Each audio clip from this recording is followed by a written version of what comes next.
دیکھیے گا حضرت ابوبکر صدیق تو اس لیے نہیں آئے کہ والد گرامی تھے، لیکن حضرت عمر رضی اللہ تعالی عنہ نے فرمایا کہ منافقین بالیقین جھوٹے ہیں یا رسول اللہ، ام المؤمنین بالیقین پاک ہیں۔ اللہ تعالیٰ نے سید عالم صلی اللہ علیہ وسلم کے جسم پاک کو مکھی کے بیٹھنے سے محفوظ رکھا کہ وہ نجاستوں پر بیٹھتی ہے، کیسے ہو سکتا ہے کہ وہ آپ کو بد عورت کی صحبت سے محفوظ نہ رکھے؟ یعنی عائشہ اگر ناپاک ہوتی تو آپ کو تو مکھی سے، کیونکہ وہ نجاست پر بھی بیٹھتی ہے، سوچیں وہمی طور پر کی ناپاکی کو بھی آپ سے دور کیا ہے۔ اگر عائشہ ناپاک ہوتی تو آپ کی صحبت، آپ کو صحبت میں دیتے، آپ کی زوجیت میں اللہ تعالیٰ دیتا؟ نہیں۔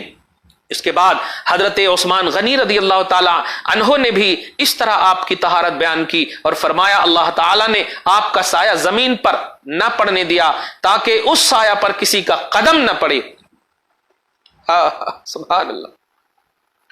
تو جو پروردگار آپ کے سایہ کو محفوظ رکھتا ہے، کس طرح ممکن ہے کہ وہ آپ کے اہل کو محفوظ نہ رکھے؟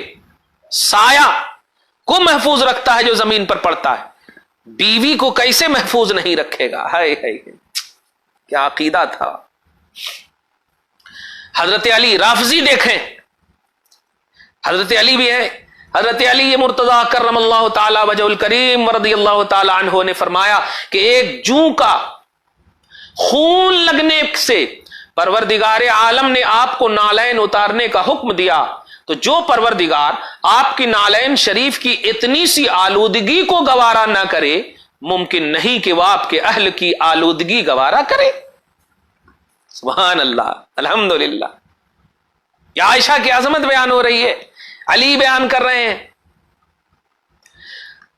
اس طرح بہت سے صحابہ اور بہت سے صحابیات نے قسمیں کھائی، آیت نازل ہونے سے قبل ہی حضرت ام المؤمنین کی طرف سے قلوب مطمئن تھے، آیت کے نزول نے ان کا عز و شرف اور زیادہ کر دیا۔ تو بدگوئیوں کی بدگوئی اللہ اور اس کے رسول اور صحابہ کبار کے نزدیک باطل ہے، اور بدگوئی کرنے والوں کے لیے سخت ترین مصیبت ہے۔ آپ دیکھ لیا، یہ آیت نمبر 11 سے آپ بھی ذرا دیکھیں گے اس بات کو، تفسیر مدارک وغیرہ میں پورا ڈیٹیل کے ساتھ ہے۔ میں عمدۃ المفسرین حضرت علامہ سید نعیم الدین مراد آبادی اشرفی علیہ رحمہ کی تفسیر سے آپ کو بتایا۔ خلاصہ یہ کہ رافضیو توبہ کرو، توبہ کرو۔ تاریخ کی بنیاد پر حضرت عائشہ صدیقہ طیبہ طاہرہ پر انگلی اٹھاتے ہو، اللہ سے بھی زیادہ جانتے ہو۔ اللہ نے ان کی عظمت کا اعلان کیا، اللہ نے ان کی عظمت کے اعلان کے لیے آیتیں اتاری، اشارت النص سے بھی نہیں، عبارت النص سے یعنی صراحتاً حضرت عائشہ کی عظمت کا اعلان اللہ پاک نے فرمایا۔ اللہ سے بھی زیادہ جانتے ہیں رافضی، معاذ اللہ رب العالمین، اللہ سے بھی زیادہ سمجھدار، معاذ اللہ رب العالمین۔ توبہ کریں رافضی، توبہ کریں حضرت عائشہ پر انگلی اٹھانے والے۔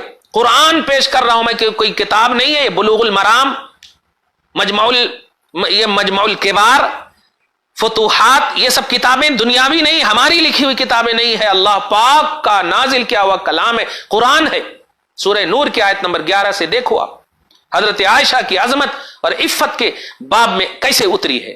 خیر، الحمدللہ ثم الحمدللہ۔ یہ تو حضرت عائشہ کی عظمت کا اعلان ہوا۔ سبحان اللہ۔ آپ سب کو اللہ تعالیٰ سلامت رکھے، آباد رکھے، شاد رکھے۔ سبحان اللہ، سبحان اللہ۔ آئیے نوجوانوں، مسلمانوں، مردوں اور عورتوں، پاکستان کی کچھ لڑکیاں کیا کہیں گے، عمر دراز تھی مگر میرے پاس وہ الفاظ نہیں، میں بولوں گا بھی نہیں، لیکن کچھ جملے آئے تھے، میرا جسم میری مرضی۔ خیر نہیں، یہ جملہ صحیح نہیں ہے، یہ بولو میرا جسم خدا کی مرضی۔ مرد عورت سب بولے جسم میرا خدا کی مرضی، مال میرا خدا کی مرضی۔ تب تو آپ 1,00,000 میں 2,500 روپے دے رہے ہو، خدا کی مرضی ہے، کمائے آپ ہو، مال آپ کا ہے، لیکن خدا کی مرضی۔ تو ایسے ہی عورتوں خصوصاً جسم میرا خدا کی مرضی۔ نوجوانوں، یہ بال وغیرہ گھوڑے کی طرح مت بناؤ، بال تیرا خدا کی مرضی، شریعت کی مرضی، اسلام کی مرضی سے بناؤ، اسلامی لباس اور شریعت کو اپنی زندگی کا عنوان بناؤ۔ خیر، آیت نمبر 30 سے دیکھو آپ، پردے کے حوالے سے قرآن پاک بولتے ہیں مولوی کی باتیں ہیں، یہ میڈیا والے کو غارت کرے اللہ تعالیٰ، تباہ کرے. یہ میڈیا والے بیماریوں کو بھی مذہبی بنا دیا، بیماریوں کو بھی وبا کو بھی مذہبی بنا دیا. اللہ سے ڈرو، اللہ سے ڈرو. گرفت سے نمرود کی ہسٹری نہیں معلوم ہے، فرعون کی ہسٹری نہیں معلوم ہے، سب معلوم ہے، لیکن نہیں، عادت سے مجبور ہیں. کب تک دیکھیں گے. خیر، یہ جتنی بھی زر خرید عورتیں بنام مسلمان ان کے لیے خصوصاً، اور جتنے بھی زر خرید مرد بنام مسلمان ان کے لیے بھی خصوصاً، یہ دو آیت کے ذریعے سے ہم پردے کا عنوان دینا چاہتے ہیں، اور مسلمانوں سے جو پردہ کرتے ہیں ان کو خوشخبری دینا چاہتے ہیں. ماں اور بہنیں جو پردہ کرتے ہیں ان کو خوشخبری دینا چاہتے ہیں کہ جسم تیرا خدا کی مرضی، جسم میرا خدا کی مرضی. ان اللہ اشترى من المؤمنین انفسهم، بے شک اللہ نے مومن مرد عورت سے ان کی جان جسم خرید لی ہے. یہ خدا کی مرضی چلے گی، یہ چیز میری ہے نا، میری مرضی چلے گی، توڑوں رکھوں جو بھی ہو، میں مالک ہوں اس کا، ایسے میرے جسم کا مالک رب ہے، اس کی مرضی چلے گی. خیر، پردے کے حوالے سے سنیں آیت نمبر 30 میں اللہ سبحانہ فرماتا قل للمؤمنین یغضوا من ابصارهم ويحفظوا فروجهم. حبیب مکرم آپ کہیے، کیا عنوان ہے؟ جب بھی عنوان اعلیٰ ہوتا ہے تو اللہ پاک قل کا انتخاب فرماتا ہے، یعنی حبیب سے وہ عنوان کا. جیسے دیکھیے توحید، قل هو اللہ احد. تو اسے یہاں پر مومنین مرد سے پہلے کہا جا رہا ہے کہ مومن مردوں سے کہیے میرے حبیب. حبیب کی بات مانو گے نا؟ مانو گے؟ الحمدللہ مانیں گے انشاءاللہ عز و جل، مانیں گے، حبیب کے صدقے میں مانیں گے. حبیب مومن سے کہیے. ہر مومن سمجھے کہ مجھ سے کہہ رہے ہیں رسول کیا؟ یغضوا من ابصارہم، وہ جب چلے تو اپنی نگاہوں کو نیچی کر کے چلیں، اپنی نگاہوں کو نیچی کر کے چلیں. کیوں؟ تاکہ کسی غیر محرم پر نگاہ نہ پڑ جائے اور آنکھ کی زنا نہ ہو جائے، نفس بہک نہ جائے. اور میں اس کی توضیح جو کرتا ہوں اس طرح سے، نگاہ نیچی کر کے چلو گے تو دو طرح سے بچو گے. ایک تو برائی جسم سے بھی بچو گے، آنکھ کی برائی سے بھی بچو گے، اور دوسرا جب نیچی کر کے نگاہ چلو گے تو پتھر وغیرہ یا ٹھیس لگنے والی کوئی چیز ہوگی تو دیکھ کر کے آپ سائڈ سے چلو گے. اوپر کر کے چلو گے تو ٹھیس لگ گئے تو خون نکل جائے. دو فائدے ہیں. تو مسلمان مردوں کو پہلے کہا جا رہا ہے، مومنوں تم. عورتوں کو زبردستی پردے کی بات کرنے والے بھی کے لیے بھی ہم یہ جملہ کہہ رہے ہیں کہ تم کو بھی کہا گیا ہے. بہنیں بیٹیاں اگر کوئی غلطی کر بیٹھے تو اس پر ظلم جبر، میں غلطی کی تعریف نہیں کر رہا ہوں، تم بھی صحیح ہو جاؤ، تم بھی صحیح ہو جاؤ. تم صحیح ہوگے تو انشاءاللہ تمہاری اولاد بھی، تمہاری بیوی بال بچے بھی صحیح ہوں گے. تو مومنوں سے کہا جا رہا اپنی نگاہوں کو نیچی کر کے چلیں.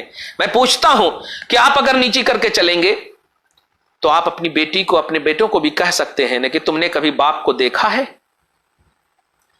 کہ بے تکے انداز میں چلے؟ وہ فخر سے کہے گا نہیں، تو پھر میری بات مانو. لیکن اگر آپ خود سگریٹ پیے اور بیٹے کو کہیں سگریٹ نہ پیو، آپ خود آنکھیں اوپر کر کے رکھ چلیں اور کہیں کہ نگاہیں نیچی اور قرآن کا درس دو، نہیں، یہ منافقت ہے، یہ بیکار ہے، یہ فائدہ نہیں ہوگا، آپ کو خود عامل ہونا پڑے گا. تو اللہ پاک اپنے حبیب سے کہہ رہا مومنوں سے کہیے کہ یغضوا من ابصارہم، وہ اپنی نگاہوں کو نیچی کرے، دبا کر کے رکھیں. وَيَحْفَظُوا فُرُوجَهُمْ، اور اپنی شرمگاہ کی حفاظت کریں.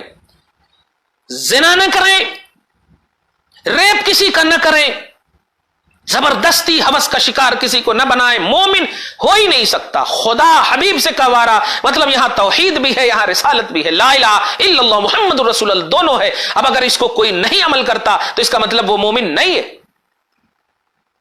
نہیں کر سکتے کوئی مسلمان ہرگز کسی بھی طرح سے اپنی بیوی کے علاوہ خواہش کی تکمیل نہیں کر سکتا. اپنی شرمگاہ کی حفاظت کرنا یا استعمال اپنی بیوی سے، اپنی بیوی کے ساتھ، اپنی بیوی کے لیے. اللہ پاک آگے فرماتا ذالک ازکیٰ لہم، یہ مومنوں کے لیے بہت صفائی کی بات ہے. ان اللہ خبیر بما یصنعون، اللہ جانتا ہے، خبر رکھتا ہے وہ کیا کیا کرتے ہیں مومنین. اب آیت نمبر 31 میں دیکھیے ایک لمبی فہرست ہے. مگر مردوں کو پردے کا عنوان مقدم دے کر کے ایک ذہن دیا ہے کہ جو ماں باپ زبردستی کرتے ہیں اپنی بیٹیوں اور اپنے آل اولاد کے حوالے سے کہ یہ کرو وہ کرو، اور وہ خود نہیں کرتے. سوچئے نا، نماز کا حکم دیتی ہیں کہ نماز پڑھو لیکن خود نہیں پڑھتے. تو نہیں، میں کہتا ہوں بالکل صحیح ہے حکم دینا. ابھی بہت سارے باپ ماں ایسے ہیں جو روزہ نہیں رکھ رہے ہیں، جوان ہیں، طاقتور ہیں، روزہ نہیں رکھ رہے ہیں، اور روزہ رکھنے کی بہت حکم تلقین کرتے. نہیں، ہر عاقل بالغ پر روزہ فرض ہے رمضان کا. فمن شہید منکم الشہر فلیصمہ، جو بھی مہینہ رمضان کا پالے مومن وہ روزہ رکھے، فرض ہے. ثواب کے لیے، اللہ کی اطاعت کے لیے آپ کو رکھنا ہوگا، کوانٹیٹی کے لیے نہیں، یہ کوالٹی ہے، اس کو آپ کو رکھنا ہوگا. اللہ پاک ہم سب کی صحت کو، جسم کو سلامت رکھے، روزہ کی توفیق دے، جو بچے ہوئے ہیں اچھی طرح رکھنے کی توفیق عطا فرمائے اور عبادتوں کو قبول فرمائے. تو مردوں کے حوالے سے تو ہو گیا. عورتوں کو دیکھیے، قل للمؤمنات، میرے حبیب عورتوں سے کہہ دیجیے، یغضضن من ابصارہن، کہ وہ بھی چلیں تو بے تکے انداز میں. آج کل تو برقع جب پہن لیتی ہیں تو ایسا منہ اٹھا اٹھا کے چلتی کہ بس ان کی آنکھ ہی خالی دکھتی. اللہ پاک فرما رہا مومن عورتوں سے کہیے کہ وہ اپنی نگاہیں نیچی کر کے رکھیں. ہے سوچیں، ہے وَيَحْفَظْنَ فُرُوجَهُنَّ، اور اپنی شرمگاہ کی حفاظت کریں. اسکول میں ہو تو حفاظت، کالج میں ہو تو حفاظت، آفیسز میں ہو تو حفاظت، دنیا کے کسی کونے میں بھی ہو تو وہ وہی. یعنی اس کو میں اس طرح کہتا ہوں کہ اگر تمہارا نام سعدیہ ہے تو گھر میں بھی تم سعدیہ ہو، باہر بھی ہو تو سعدیہ ہو، دنیا کے کسی کونے میں ہے تو سعدیہ ہو، عفیفہ ہے تو عفیفہ ہو. ایسا نہیں کہ گھر میں بہت باپردہ اور باہر گئے تو جینس میں اور ٹی شرٹ میں ایک دم گھوم رہے ہیں، پارکوں میں کسی کے پہلو میں لیٹے ہوئے ہیں. نہیں، اپنی شرمگاہ کی حفاظت کرنا ہے. حضور پاک صلی اللہ علیہ وسلم کی حدیث پاک اس حوالے سے، آپ ہو 1400 سال کے بعد کی بیٹی ہو، حضور کے زمانے میں بتائیے کوئی سوچ سکتا تھا بھی؟ کوئی سوچ سکتا تھا بھی برائی کے حوالے سے؟ وہ تو آگے پیچھے تنہا ادھر ادھر سب جانتے دیکھتے تھے، نہیں سوچ سکتا تھا. لیکن ذرا بھائیو سوچو، نابینا صحابی سے بھی پردہ کروایا. کہا گیا کہ وہ تو نہیں دیکھتے ہیں، تو آپ نے فرمایا تم تو دیکھتی ہو، بتائیے تم تو دیکھتی ہو. حضور اپنے گھر کی عورت کے حوالے سے ایسا پیغام دے رہے. حضور نے صرف کہا نہیں، آپ کو کروایا بھی ہے. آج تو آنکھ والوں کو ہماری بیٹیاں مطلب کیا نہیں، آنکھ والیوں کو ہماری بیٹیاں ٹائم دیتی، وقت دیتی، اور فیس بک، ٹویٹر، آئیمو، گوگل، یہ سوشل میڈیا سے تو فرینڈ بنا رہی. بوائے فرینڈ، گرل فرینڈ، کیا فرینڈ کو سوچو کیا دکھاؤ گے اپنے نبی کو چہرہ؟ قبر میں ہم نہیں، مصطفیٰ جان رحمت آنے والے. نابینا صحابی سے جب پردہ کرواتے تھے آقا، ارے آنکھ والے سے بھی اگر نہیں پردہ کراتے تو ہمت نہیں تھی کہ کوئی بری نظر دوڑا سکے. میرے نبی صلی اللہ علیہ وسلم کی تربیت تھی ایسی صحابہ کی. لیکن نابینا صحابی سے پردہ کرا کر کے کیا ذہن دیا ہے ہماری امتیوں کے بیٹیوں کو؟ بیٹھ ایک گھنٹہ تک آپ واٹس ایپ پر بات کرو، ایک گھنٹہ تک فیس بک پر چیٹنگ کرو، میسنجر پر چیٹنگ کرو، سوشل میڈیا پر بیٹھ کر کے دل لگی کرو، معاشقہ کرو. مومن نہیں ہو.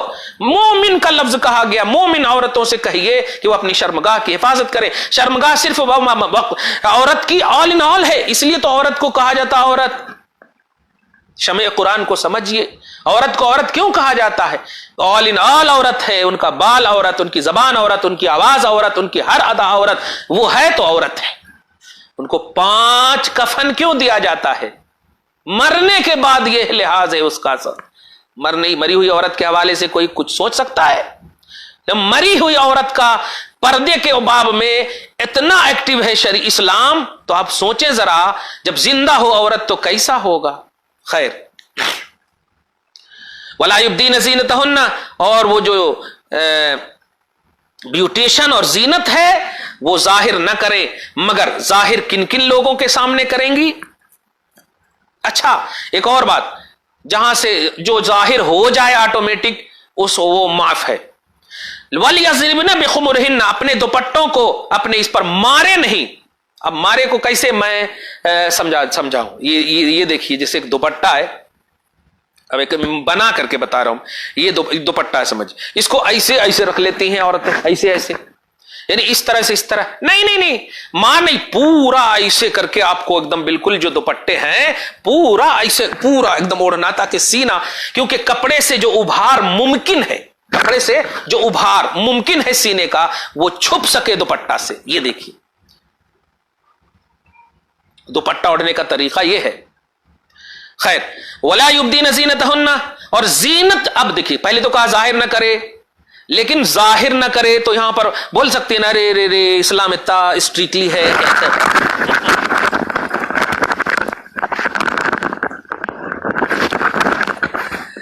تو اللہ پاک دیکھیے آگے فرماتا لا یبدین زینتہن، زینت ظاہر نہ کرے تو پہلے کہا، مگر ظاہر کرے کس کے الا لبعولتہن، اپنے شوہروں کے لیے، سبحان اللہ، او آبائہن، اپنے شوہروں کے باپ کے لیے، او آباء بعولتہن، اپنے باپ کے لیے، اپنے شوہروں کے باپ کے لیے، اپنے بیٹوں کے لیے، اپنے شوہروں کے بیٹوں کے لیے، اپنے بھائیوں کے لیے، اپنے بھائیوں کے بیٹوں کے لیے، یا مطلب پوری تفصیل کو، جن سے شادی حرام ہے ان کے لیے، یعنی اب شوہر سے شادی کر لے تو اب تو پھر تو نہیں کر سکتے. جن سے شادی حلال ہے ان کے سامنے زیبائش، زینت، بیوٹیشن کر کے ہرگز ظاہر نہیں ہو سکتی ہیں عورتیں. یہ ظلم نہیں، یہ عورت کا ریپوٹیشن ہے، بلکہ عورت کی حفاظت ہے، عورت کی عورتیت کی حفاظت ہے، اس کی نسوانیت کی حفاظت ہے. عزت ایک بار چلی جاتی ہے لوٹ کر نہیں آتی، بنانے میں صدیاں لگ جاتی ہیں، جانے میں لمحے لگتے، اور جب چلی جاتی ہے تو لوٹ کر نہیں آتی. یاد رکھو ہماری ماں اور بہنوں. اخیر میں اس آیت کو، آیت نمبر 31 کو اللہ پاک نے اس طرح فرمایا، توبوا الی اللہ جمیعا ایھا المؤمنون لعلکم تفلحون، توبہ کر لو سب مومن مل کر کے تاکہ تم فلاح پاؤ.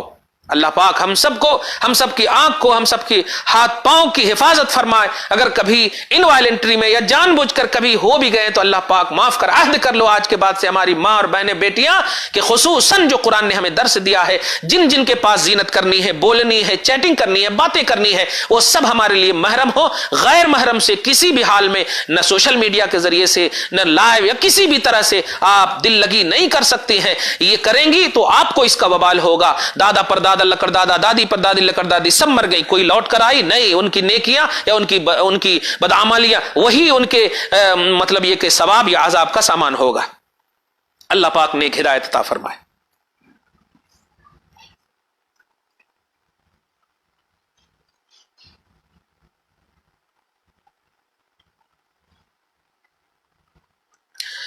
آیت نمبر 33 کا ایک مسئلہ مطلب بیان کر رہا ہوں میں، کہ اگر کوئی عورت بالجبر، اکراہ کے طور پر، یہ معاشرے میں کی بھی بات کر رہا ہوں، کہ اگر کوئی جبرن کوئی لڑکی مطلب آ رہی تھی، عفیفہ ہے، عزت دار ہے، لیکن مردوں نے اس کے ساتھ زنا کر لیا زبردستی، تو اب جو ہے اس کی شادی کا کیا مسئلہ، اس کو بری نگاہ سے دیکھتے ہیں لوگ. نہیں، اللہ پاک فرما رہا ہے من یکرہن فإن اللہ من بعد اکراہہن غفور رحیم، کہ جو عورت مجبور کر دی جائے زنا پر، جو عورت مجبور کر دی جائے بدکاری پر، مجبوراً، رضا نہ ہو، تو اللہ پاک جو ہے مجبوری کی بنیاد پر اس کو بخش دے گا، اس پر رحم فرمائے گا. یعنی اللہ پاک ان کو بخشے گا، اس پر رحم فرمائے گا. لیکن ہمارا معاشرہ ان کو بری نگاہ سے یا بری سوچ سے ان کو یاد کرتا دیکھتا ہے. اس ذہن کو ختم کیا جائے، اور ایسی بہنیں اور بیٹیاں اگر کسی کبھی شکار ہو جائیں تو جلدی سے جلدی کوئی نیکوکار لڑکا ان کو اپنی مطلب زوجیت کا پروانہ دے دے اور اپنا شریک حیات بنا لے. اور اس کو برا بھلا تو کہہ نہیں سکتی، یہاں تک خاص طور سے بوڑھے لوگ بولتے ارے ان کے ساتھ تو برا ہوا ہے. ارے برا کرنے والے برے ہیں کہ یہ کہاں بری ہے، یہ کہاں بری ہے؟ تو کس کے ساتھ اگر زبردستی ہوئی، واقعتاً وہ عفیفہ 5 وقت کی نماز، نیک سیرت تھی، اور ان کے ساتھ برا ہوا ہو، تو چاہیے کہ کوئی نہ کوئی اس کو فوراً لے کے، تاکہ ڈپریشن میں جا کر خودکشی نہ کر لے. اس کو دھیان میں رکھیں، عورت ہیں وہ، اس لیے. تو اس آیت نمبر 33 میں اس کا درس موجود ہے.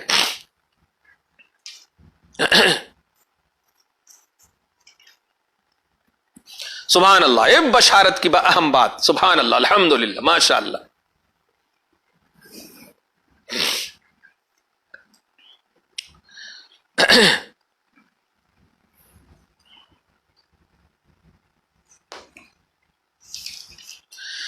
سورہ نور کی آیت نمبر 55.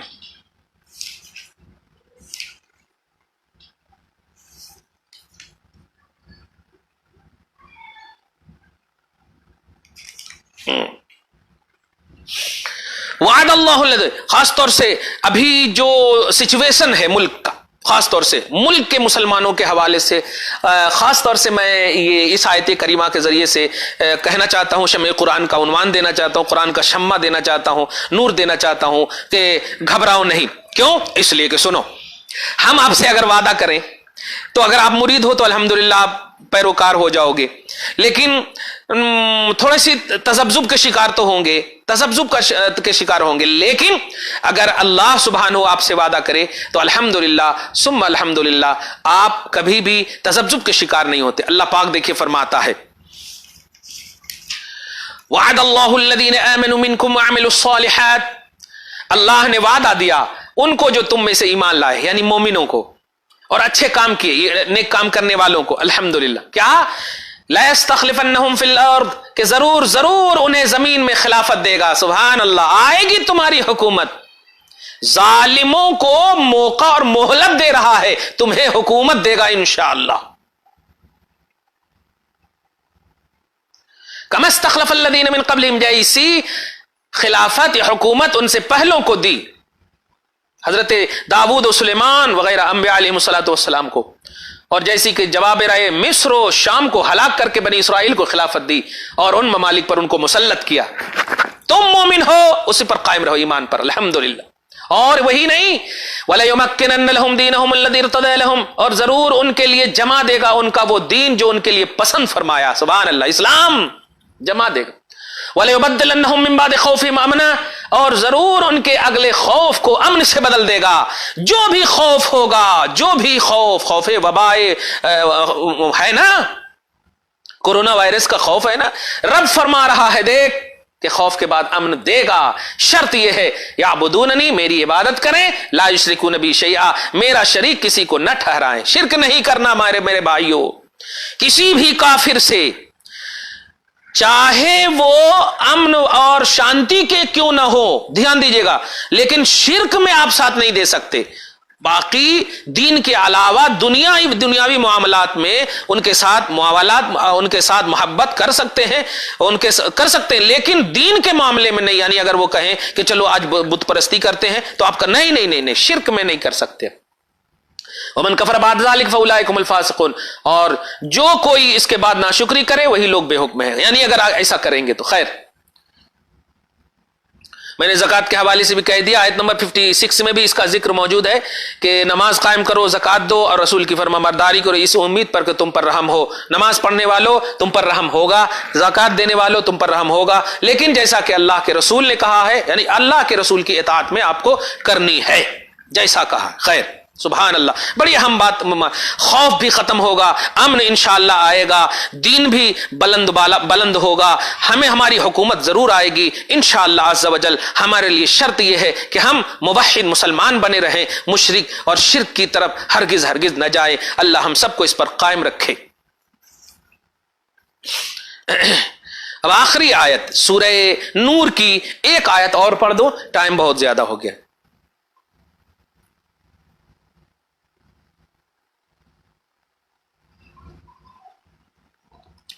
ایک آیت کی تفسیر جو بڑی اہم تفسیر ہے. میں تفسیر جلالین بھی رکھے ہوا ہوں الحمدللہ، وہ تفسیر جلالین کے حوالے سے.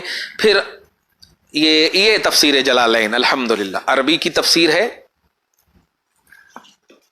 الحمدللہ رب العالمین.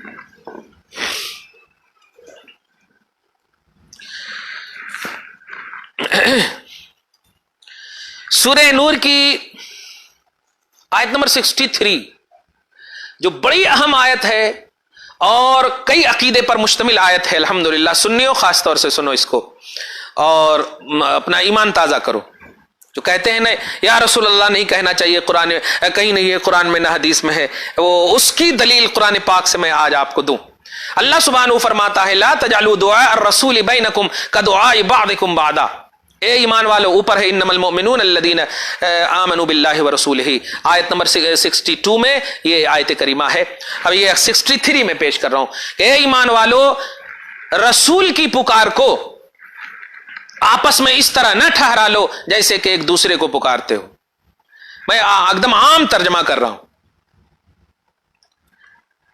یعنی ایک دوسرے کو کیسے پکارتے ہیں؟ مثلا آپ کا نام زید ہے تو کہتے ہیں زید سنو ذرا، اے بکر سنو ذرا، یہ ایک دم نام لے کر کے ایزی فرینڈلی انداز میں پکارتے ہو. اللہ پاک فرماتا نہیں، میرا حبیب ریسپیکٹڈ ہے، نہ پکارو. میں سب سے پہلے اس آیت کے تھوڑی سی وضاحت کر دوں جلدی.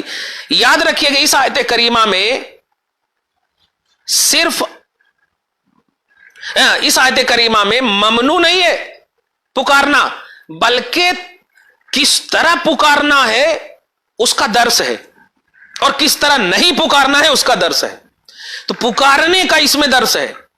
یا رسول اللہ کیسے؟ ابھی دیکھیے، پہلے میں عبارت پڑھ رہا ہوں، حاشیہ جلالین نمبر 10 تفسیر ساوی کے حوالے سے حضرت صاحب حاشیہ کہتے ہیں اس آیت کے تحت کہ لا تجعلوا دعاء الرسول بینکم ای نداءہ بمعنی لا تنادوہ باسمہ، یعنی معنی یہ ہے کہ حضور کو نام لے کر نہ پکارو. کیسے؟ فتقول یا محمد، یا محمد کہہ کے نہ پکارو، ولا بکنیتہ، یا ان کی کنیت کے ذریعے سے بھی نہ پکارو، یعنی یا ابوالقاسم یہ بھی کہہ کے نہ پکارو. تو کہیں گے یا ابوالقاسم، پھر کہیں گے کیسے؟ تو خود کہہ رہے ہیں بل نادوہ وخاطبوہ، بلکہ نادوہ وخاطبوہ، بلکہ ان کو پکارو، ان کو خطاب کرو بالتعظیم والتکریم والتوقیر. سبحان اللہ.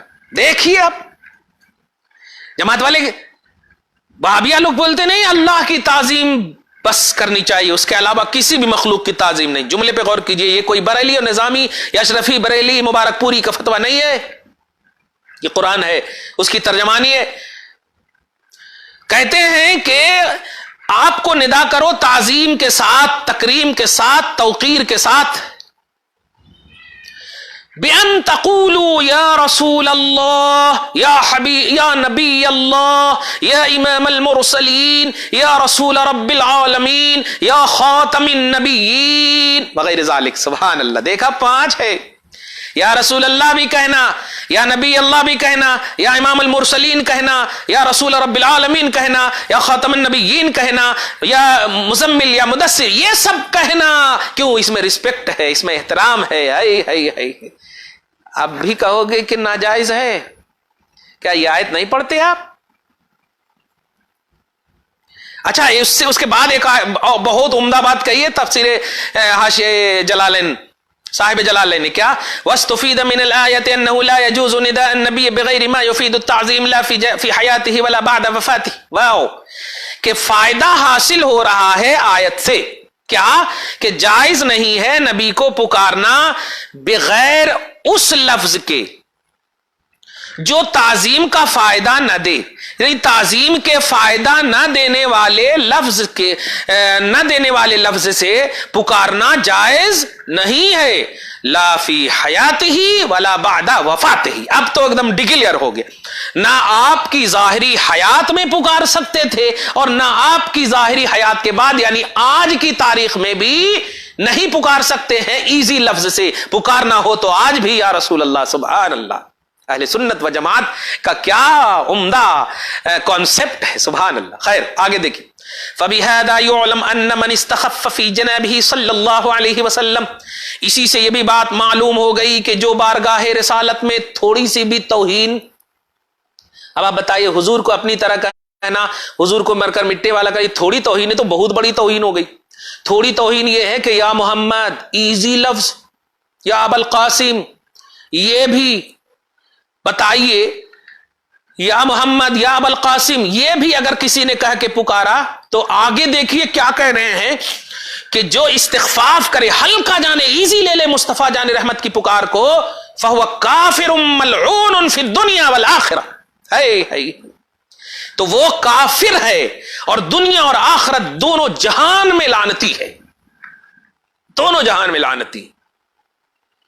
ہم اگر اشرف علی تھانوی کو، ابو العلا مودودی کو اور دیگر جتنے بھی گستاخان کو کہتے ہیں تو یہ کہتے ہیں کہ یہ سنی لوگ اپنی طرف سے کہتے ہیں. دو اب فتویٰ.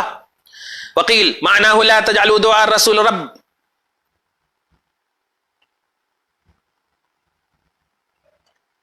خیر، یہ بھی اچھی بات تھی آگے، لیکن یہاں تک آپ دو بات تو ایک دم سمجھ میں آگے کہ اس آیت کریمہ سے حضور پاک صلی اللہ علیہ وسلم کو کل بھی ظاہری حالت میں، آج بھی حضور پاک زندہ ہیں، آج بھی بعد وفات پھر حیات، آج بھی بالکل حضور صلی اللہ علیہ وسلم کو پکارنا، یا رسول اللہ کہنا، دور نزدیک ہر ایک طرح سے جائز ہے، بالکل جائز ہے، اور جو کوئی اس پر ڈسکس کرے وہ ملعون ہے، دنیا میں بھی اور آخرت میں بھی حضور کو اس طرح پکارنے کو ایزی لے لے وہ ملعون ہے، کافر ہے، دنیا میں بھی آخرت میں بھی وہ ایمان سے محروم ہے، سلب ایمان ان کو آ جائے گا۔ اللہ تعالیٰ آپ کو، ہم سب کو سلامت رکھے، محفوظ رکھے، آباد رکھے اور شاد رکھے، ہمیشہ حضور پاک صلی اللہ علیہ وسلم کی تعظیم کے آئینے میں زندہ رکھے۔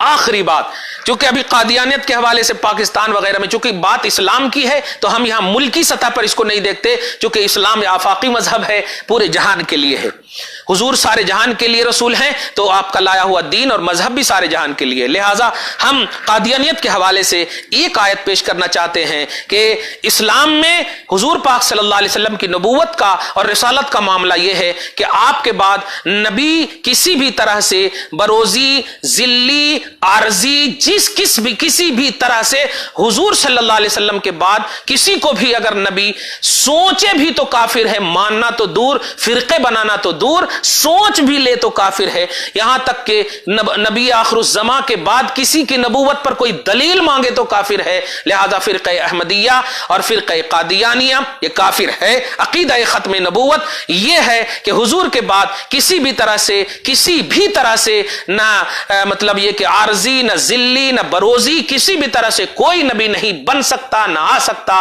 حضور آخری نبی ہیں۔ قرآن سنیں، سورہ فرقان کی آیت نمبر 1، اللہ پاک فرماتا ہے تبارک الذی نزل الفرقان علی عبدہ لیکون للعالمین نذیرا۔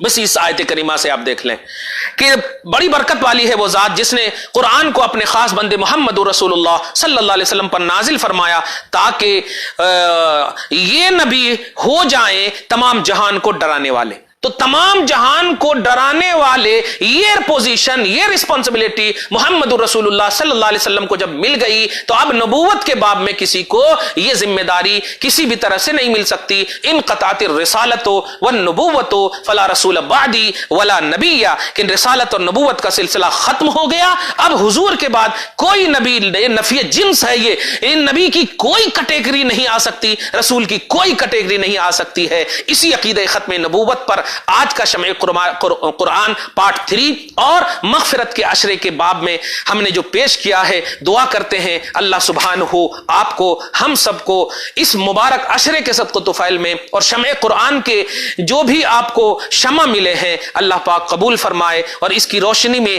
ہم سب کو زندگی نصیب فرمائے۔ پروردگار ہمیں معاف فرما، مولا ہم پر رحم فرما، پروردگار ہمیں معاف فرما، مولا ہم پر رحم فرما، پروردگار ہمیں معاف فرما، مولا ہم پر رحم فرما۔ یا اللہ ہم سب کے والدین جو زندہ ہیں پروردگار ان کا سایہ دراز سے دراز تر فرما، یا جن کے والدین انتقال کر چکے ہیں ان کی بخشش فرما مولا، اس عشرہ مغفرت میں مولا ان کی مغفرت فرما۔ یا اللہ جن بھائیوں نے، جن بہنوں نے روزے رکھے ہیں سب کے روزوں کو شرف قبولیت سے نواز مولا، یا اللہ ان میں جو کمی بیشی ہو رہی ہے معاف کر دینا مولا، یا اللہ حدود شرع میں زندگی گزارنے کی توفیق نصیب فرما مولا، یا اللہ جو بیمار ہیں شفا عطا فرما مولا، جن مرد عورت بچے بچیوں نے دعاؤں کی درخواستیں کی ان کی درخواستوں کو قبول فرما لے مولا۔ اس سنکٹ کے عالم میں جو بھائی مددگار ثابت ہو رہے ہیں پروردگار ان کو استقامت عطا فرما، ان کے ہاتھ پاؤں کو سلامت رکھ مولا، ان کے مال آل کو سلامت رکھ مولا، ان کی عزت و آبرو کو سلامت رکھ مولا، ان کو غیب سے مدد فرما مولا، ہم سب کی حفاظت فرما مولا، اور اس وبا سے پروردگار عالم ہم سب کی خصوصاً حفاظت فرما اور حسب حال بحال فرما دے مولا، اور سب کو خوشحالی نصیب فرما مولا۔ یا اللہ ہمیں معاف کر دے، یا اللہ ہماری ماؤں کی دعا قبول کر لے، یا اللہ ہماری بہنوں کی دعا قبول کر لے، یا اللہ جن کی تو دعا قبول کرتا ان کے صدقہ طفیل میں ہمیں معاف کر دے مولا، یا اللہ ان کی دعا کو قبول کرتے ہوئے ان کی دعا کی قبولیت کے صدقہ طفیل میں ہماری بھی دعا قبول کر لے مولا۔ واسطہ تجھے ان مقبولوں کا، محبوبوں کا، خصوصاً خاتم الانبیاء والمرسلین محمد رسول اللہ صلی اللہ علیہ وسلم کا، وصلی اللہ تعالی علی خیر خلق محمد وآلہ واصحابہ اجمعین برحمتک یا ارحم الراحمین والحمد للہ رب العالمین۔